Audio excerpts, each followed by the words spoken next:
فرما دیے. دو چیز میرے ذہن میں آئی.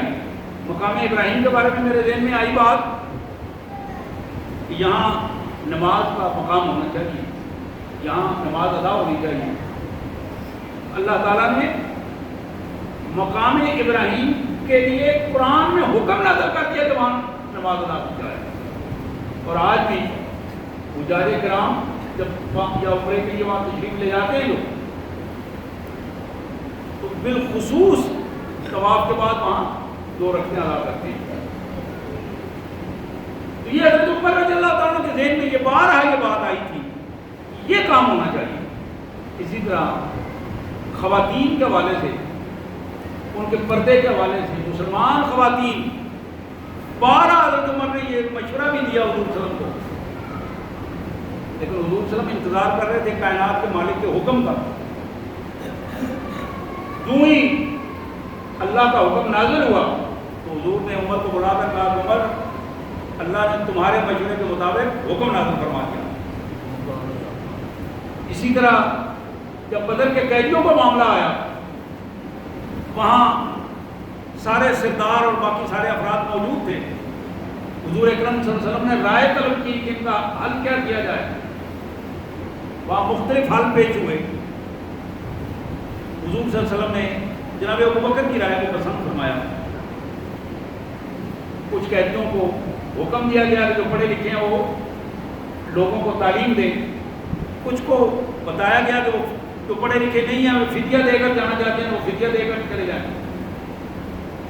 لیکن حضرت عمر کا مشورہ یہ تھا, رائے یہ تھی کہ ان قیدیوں کو نمونہ بنا دیا جائے.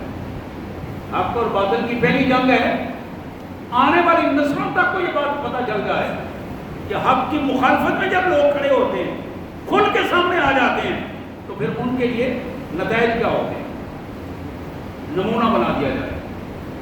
بلکہ یہاں تک رائے تھی کہ جس کا جو رشتہ دار ہے اس کو حوالے کیا جائے اور وہ خود اپنے ہاتھ سے اس کو نمونہ بنائے اور خود اس کے ہاتھ سے اس کو قتل کرے.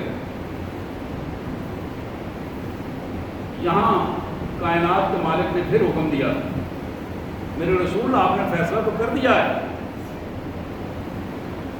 لیکن اللہ کو یہ فیصلہ یہ نہیں بلکہ عمر کا فیصلہ پسند تھا. اللہ کو یہ فیصلہ پسند تھا کہ ان کو نمونہ بنا دیا جائے. آپ نے کر دیا, ہم نے فیصلہ قبول کر لیا اور اس کو نافذ کر دیا. عفا اللہ عنک لما اذنت لهم. اس قسم کے 12 آیات جناب عمر کہتے ہیں کہ میرے مالک کا احسان ہے, اللہ تعالیٰ نے اپنی خاص مہربانی سے اس بندہ حکیم کی یہ رائے مالک نے قبول کر لیا اور اپنے احکامات جاری کر دیے. میرے پیارے بھائیوں, یہ اسلام کا رنگ ہے جس کو ہم سنتے ہیں ہمیں بڑا خوبصورت لگتا ہے, لیکن اس رنگ کو اپناتے ہوئے ہم گھبراتے ہیں. اقبال مرحوم نے بڑی خوبصورت بات کہی تھی, غریب و سادہ و رنگین ہے داستان حرم. غریب و سادہ و رنگین ہے داستان حرم. حسین اس کی نہایت ہے, ابتدا ہے اسماعیل.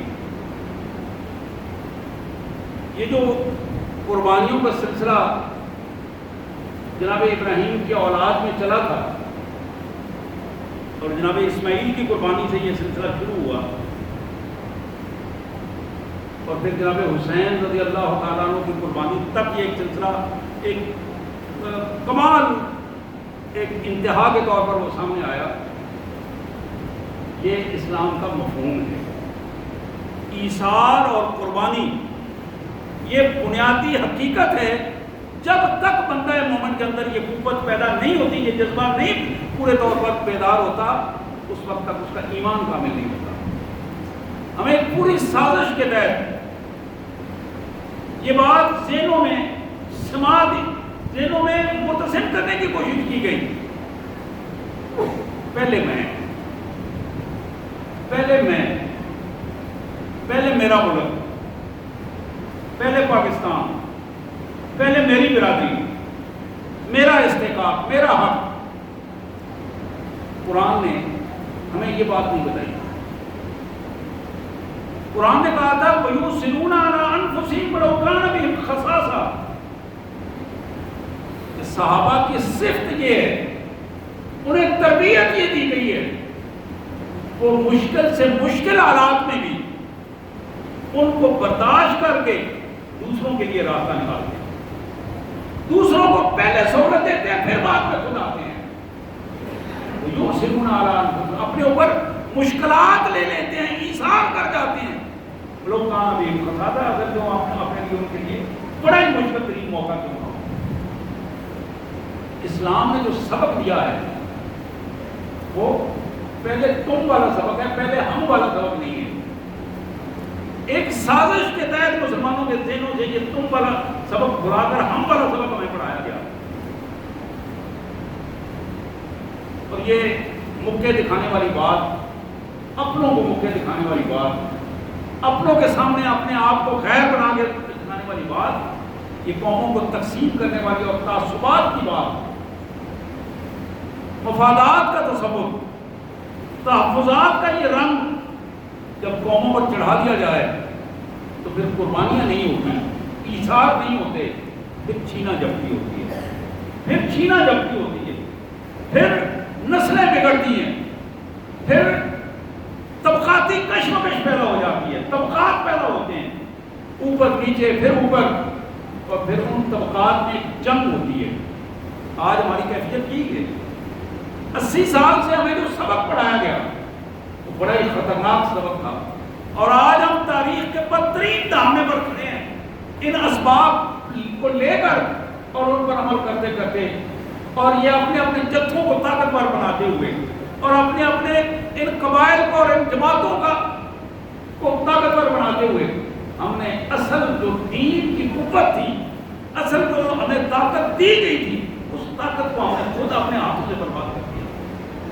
تو میرے پیارے بھائیوں، آج بھی اس کا اگر کوئی حل ہے تو وہ جناب امت کی سیرت کا حل ہے. تو میں آج ہی پڑھ رہا تھا کہ آدھے سے زیادہ یورپ میں آج بھی عمر لا جو ہے وہ زندہ انداز میں لاگو ہے. عمر لا کے نام سے عمر لا لاگو ہے.